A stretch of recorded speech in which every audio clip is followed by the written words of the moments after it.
So, I just watched the world's highest grossing animated movie and it was good. It's a good thing that Inside Out 2 came out this year because it gives me a good opportunity to talk about how much I like this concept.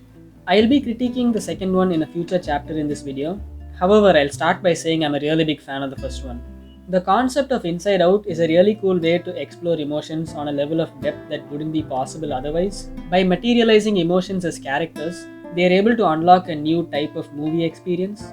It's not to be taken literally, obviously. The way in which it explores certain emotions and the message it has about how even negative emotions can be useful is very good.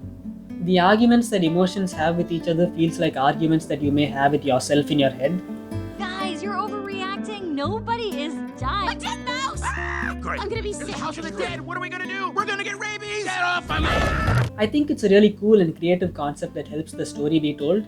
It's not just a gimmick, it genuinely does help communicate the point of the story. The story of what happens outside is written first, and the story of what happens inside is written afterwards to explore the emotions that may arise in those situations in greater depth. If you took out all the scenes that take place inside the head and made a small short film of a family drama comprising of only scenes that take place outside, it would still totally make sense. We live in an age where every idea has been done before. Inside Out to me is evidence that there are still probably endless ideas out there waiting to be discovered. It's evidence that you don't need to create an overcomplicated plot or come up with some kind of crazy fantasy world just to create a new emotional experience. Even a simple drama story has a lot of emotional depth left to explore, if only the filmmakers are creative enough to figure out a way to do so. And Inside Out is one such creative way. Honestly, the combination of emotions you feel at the end of the first movie is truly unique. There's so much going on.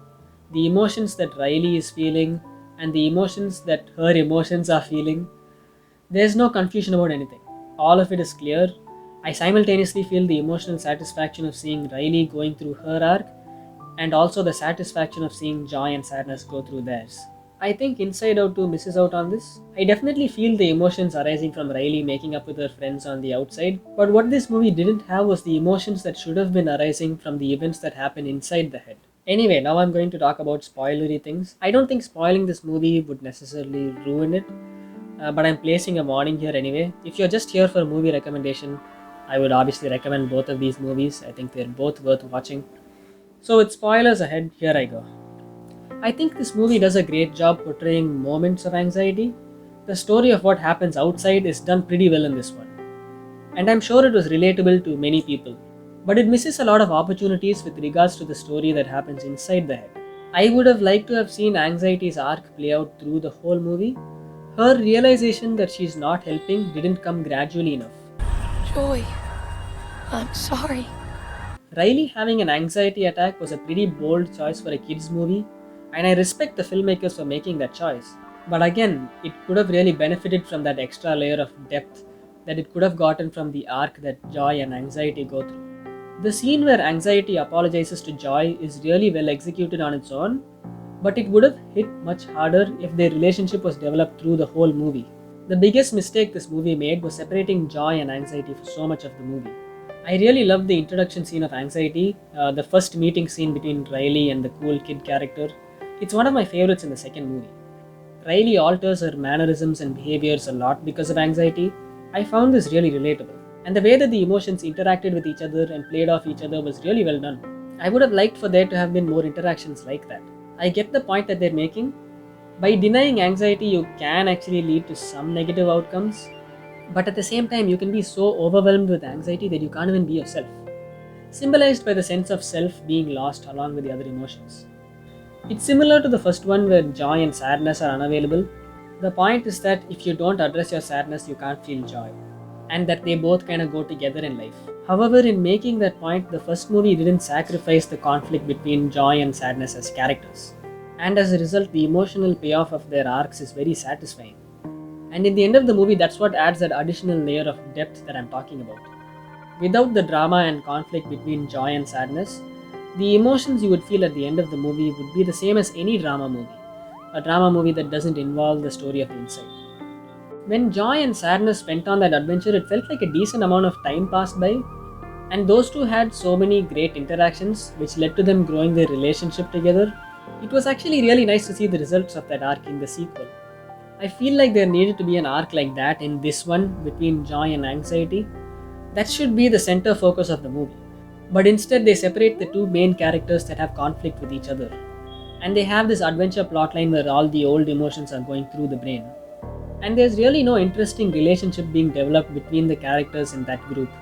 Though many of the jokes were funny, there was overall nothing gained from them going on that adventure. When joy and sadness go through certain obstacles to get back, the true conflict wasn't whether or not they would die in abstract thought or fade away in the pit.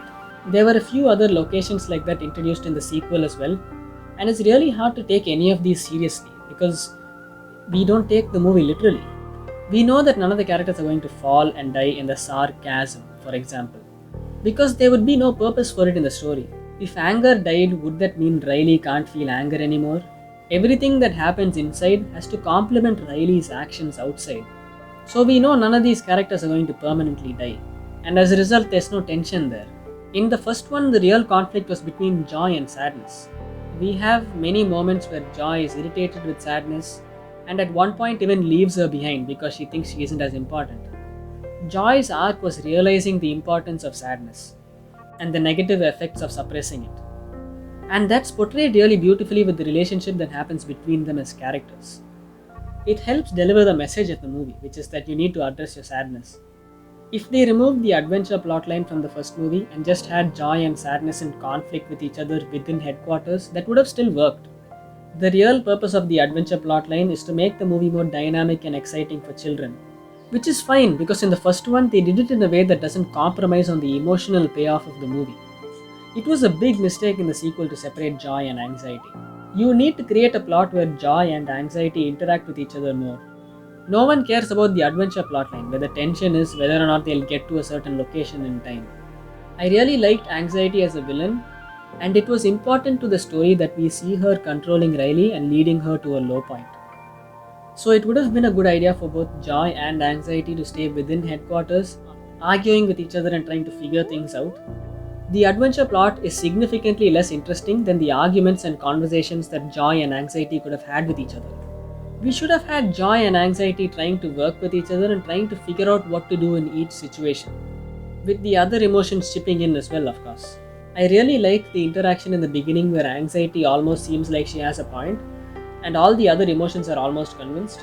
The movie should have progressed slowly like that, where the challenge that Joy faces is trying to convince anxiety and everyone else that what she is doing is causing damage, not that she needs to figure out a way back to headquarters. Anyway, other than this one thing, everything else in the movie was really good. It's not an easy task to top the first Inside Out movie, and the fact that this movie came pretty close is pretty impressive. Overall, Inside Out 2 wasn't a bad movie at all. I was definitely entertained by it and definitely felt a lot of emotion watching it. I would recommend this film to anyone of any age, especially if you're a fan of the first one. It's just not anything special like the first one was, and I'll probably move on from it in a while. When I rewatch the first one again, I may not feel an urge to watch this one after that. My rating for this one would be a 70%. It's definitely good, but not as good as the first one. If you disagree, I'll be responding to comments. Just make sure to be nice. Anyway, thanks for watching and please subscribe for more.